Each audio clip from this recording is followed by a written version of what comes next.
અમને જે મેન્ટલ બની ને નવનીતભાઈની, એમાં પરસોત્તમભાઈ સોલંકી, હીરાભાઈ સોલંકી, બરાબર, બાપજી અને પિન્ટુ કોરીએ કેટલો સપોર્ટ આવેલો મિત્રો, એ વાત મને સાચી જણાવજો, બરાબર છે. અને પાર્ટી તૈયારી બદલી નાખી, એ વાત એમની સાચી છે નવનીતભાઈની, કે કોઈ બી ફોર્મ ભરી શકે, ગુજરાતનો નાગરિક છે એટલે કોઈ બી ફોર્મ કઈ બી પાર્ટી બદલી શકે. પણ એમને લાભ કયો ઉઠાવ્યો ખબર છે? લાભ ઉઠાવી લીધો એમના જે ડિટેગલ હતા ને, જે કાર્યકર્તાવાળા હતા ને, એમને લાભ ઉઠાવી લીધો. કેમ કે કોંગ્રેસની અંદર ફોર્મ ભરી લીધું, હવે ચૂંટણીઓ આવી છે, બરાબર. અને જે એમને 7% સપોર્ટવાળા હતા ભાજપવાળા, આવું તો ક્યારે થવું જ ના જોઈએ.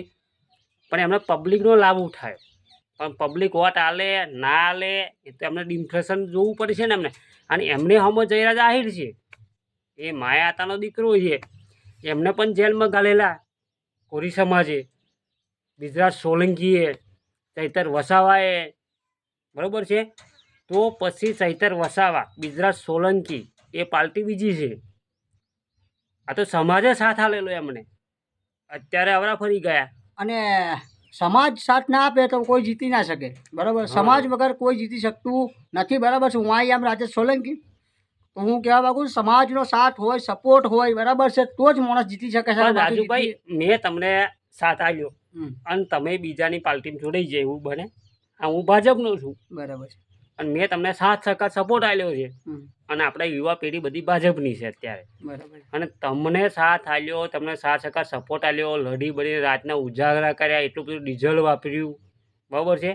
અને જેને એસઆઈટી ટીમવાળે રચના કરી ત્યારે અમારા ઉજાગરા બંધ થયેલા, બોલો. તો પછી તમારે ફરી જવાનું આવે? એક વખત જુબાન આલી એટલે પછી ફરવાની તો વાત. અને પાછા નવનીતભાઈ કહેતા કે મારે કે એક કઈ ચૂંટણીમાં ઊભી નહીં રહેવું, અત્યારે ફરી ગયો ભમરાન પેટ. તો મારા કલેજાઓ એમ કહેવા માંગુ છું કે જે પણ હોય, બરાબર છે, કોઈ પણ નાત હોય, કોઈ પણ જાત હોય, પણ એક વખત આ મરદ બોલી ગયો કે મતલબ મેં આ રીતેની વાત છે તો એ રીતેની વાત થવી જોઈએ, બરાબર. ફરે અને બાયલો કહેવાય, માય કાંગલો કહેવાય. બાકી એક જ વખત જે મોણા મરદ બોલી ગયો, અસલ મરદ હોય એમને નહીં. જ્યારે આપણે સમાજ વિરોધ થયો ને ત્યારે એમાં ચૂંટણીની કોઈ વાત નથી, પણ એમણે મોઢે એમણે કહ્યું કે હું ચૂંટણીમાં ફોર્મ ભરવાનો નથી. પણ ટક્કર તો મારી છે, નવનીતભાઈ ટક્કર પણ મારી દીધેલી છે પાછી. તો હું એક સવાલ એ વાપરીશ કે એ ભાઈએ પહેલા તો એમને ના કીધું અને પછી ભર્યું તો કોઈને પૂછીને ભર્યું કે એમને ભરી દીધું? ના, એમણે એવો દાખલો વાપર્યો કે પરસોત્તમભાઈ સોલંકી અને હીરા સોલંકી, બરાબર, એ કે ફોન ઉઠાવતા નહીં, બરાબર. અને એ ખા ને એ ભાઈડા માણસો ફોન ના ઉઠાવે એવું બને. અરે આ અફવા છે યાર. અને ફોન ના ઉઠાવ્યો, બરાબર છે. જ્યારે કયા સમયે તમે ફોન માર્યો કે એને ફોન નથી ઉઠાવ્યો? બરાબર. જ્યારે અમે ટોટિયા બધું ભાઈ રહ્યું ને, હે, જ્યારે આહિરની ગેંગે, બરાબર, ત્યારે સાથ હાલનારો કોણ હતો? બાપજી હીરા સોલંકી. ઓકે. ચૈતર વસાવા હતો. અમે આપણે બીજા ભાઈઓ પણ ઘણા બધા જોડાયેલા, પિન્ટુ કોરી પણ જોડાયેલા, બરાબર છે. અને બધા જ કોરી સમાજના જોડાયેલા, બરાબર, બરાબર. હવે એક કોલ આવવાની બાપુની મેન્ટલ સોલ્વ થઈ જાય એવો બાપુ હોય, અને હવે કે કોલ નહીં ઉઠાવતી બધી ખોટી વાતો ના પડે. હું બધાને હું તમને બે હાથ જોડીને વિનંતી કરું છું, સાંભળો. હીરાભાઈ સોલંકી ને? હા, હીરાભાઈ સોલંકી. પછી આગળ બાપજી સોલંકી. પછી આગળ ચૈતર વસાવા. પછી આગળ બોલો. આગળ ઘણા બધા મિત્રો છે. પણ આ જે માણસો છે, બરાબર છે, એ તમે કહો છો વાત તમારી ખોટી પડે છે યાર, કે આ માણસો કઈ જેવા તેવા માણસો નથી યાર. તમારો એક કોલ જતા ફોન એવા ઉઠાવી લે, ના ઉઠાવે એવું તો બની જ ના શકે.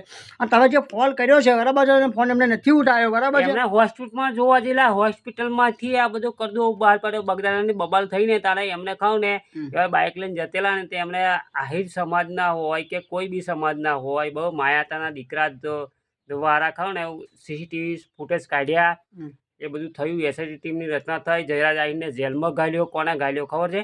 કોરી સમાજની એકતા, બરાબર છે. સમાજની એકતા હોય તો બોલબોલા જેલમાં જાય. હા, તો સમાજની એકતા હોય તો મતલબ જેલમાં તો ધારાસભ્યમાં જવું પડે. કેમ કે અમે કેવું કે એક સમાજ એક હોય, મતલબ આપણું નાનું મોટું ગામ હોય, એ ગામની અંદર આખું ગામ એટલે હાથીનો પગ કહેવાય છે.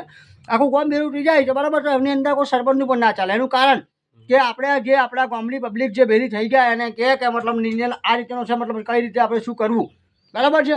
આખું ગામ એક જ તરફી બોલતું હોય સરપંચનું એમાં ચાલે નહીં, બરાબર છે. એમાં કાંઈ રાજનીતિ બરાબર છે, આપણે ના નથી કહેતા, પણ રાજનીતિ પણ નિયમ હોય છે કે જે રાજનીતિ છે બરાબર છે, એમાં જીતાવા તો અમારા વગર તો જો પહેલાં બીક તમે મોગવા આવો છો ખબરો, આ વોટિંગ વાળા પહેલાં બીક માગે આપણી જોડે. શું કરે? આ વોટિંગ મોગવા વાળા લોકો આપણી જોડે પહેલાં ભીખ મોગવા આવે કે ભાઈ વોટ આવજો, તમારું કામ આ કરી દઈશું, કંઈ ને કંઈ નથી, બરાબર. પછી એ લોકો જ્યારે જીતી જાય ત્યારે એવા દાદા બની જાય. કોણ બની જાય? શું વાત કરે? દાદા બની જાય. અને આપણે અને પબ્લિક વેચાઈ જાય. હા વેચાઈ જાય. પણ દાદા બન્યા કેટલા પછી વેચાય? કેટલા વેચાય? અરે બાપુ હવે વાત શું કરવી, અમે વાત આપણે મીડિયાની અંદર આપણે આ બધી કહેવાય ને વાતો શું છે? તમે કહો. જો પબ્લિક વેચાઈ જાય તમને ખબર છે તમને?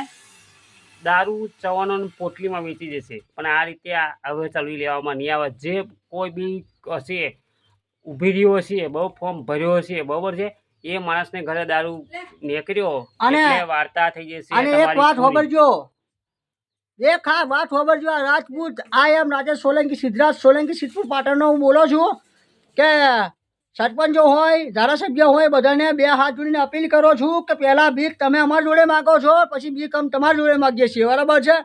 પહોંચવા લગીને આપણે મોંઘી. હા અમે માગીએ તાર તમે એમ કહો છો, તમે અમને ઓળખવા પણ તૈયાર તમે થતા નથી. યુવા પેઢીને ફોર્મ ભરાયું હોય તો ચાલે ને? ના ચાલે. તા તો એમ બંધ કરવું છે. અને ભાઈ બધાનો કાયદેસર ફરજ છે, બધાનો કાયદેસર જે આપણે તમે મતલબ સરપંચ બન્યા હોય કે સભ્ય બન્યા હોય કે તમે ગમે તે એક્સપેન્જન્ટ વડાપ્રધાન બન્યા હોય, પણ કોકનો સમય મતલબ કોકને પણ એનો એવું આપવું પડે, બરાબર, લાભ કે એ પણ ફોર્મ ભરી શકે. કેમ કે હમણાં એક નિર્ણય નવો આવ્યો છે, તમને જાણતા હોય, સરપંચ તમારી વાઈફ છે ને, તમારી વાઈફે જ બધું સહી કરે, તમારી વાઈફ જ આખા ગામની રક્ષક તરીકે રહે, પણ એમના હસબન્ડ હોય ને એમનો ઘરવાળો, એ તમને તમારે સરપંચ કહેવાની કોઈ જરૂર નથી. બરાબર? તમે સરપંચ છો, તમે તમારા ઘેરથી છે, તમારી બૈરું છે એ સરપંચ હોય અને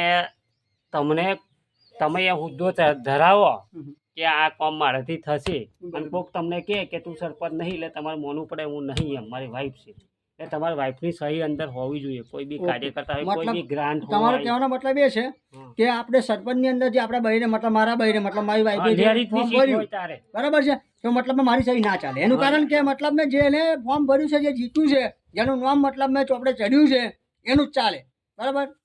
અમુક સરપંચો એમની વાઈફ સરપંચ હોય, અમુક દાદાગીરી કરે છે ને, એ બધા ગયા એવું. અને હવે બધા ચેતરી રહેજો મારા ભાઈઓ, હું બધાને કહું છું કાયદેસર બધાને ના થશે. એક નવો નિયમ કાઢ્યો છે, આંગણવાડીના દરેક જે મેડમો છે ને, ખુરશીઓ ઢાળીને બેસી એમને કૂતરા ગણવાના કાઢ્યા છે. કૂતરો ગણ છે, કૂતરા પર કલર મારશે, નંબર મારશે, અમારા ગામની અંદર આટલા કૂતરા છે, આટલા ગલુડિયા છે, એ બધું એમને મૂકી દીધું સરકારે. એ સારું કર્યું. એ નિયમ આપણે જાણતા નથી. ના આવી ગયો નિયમ.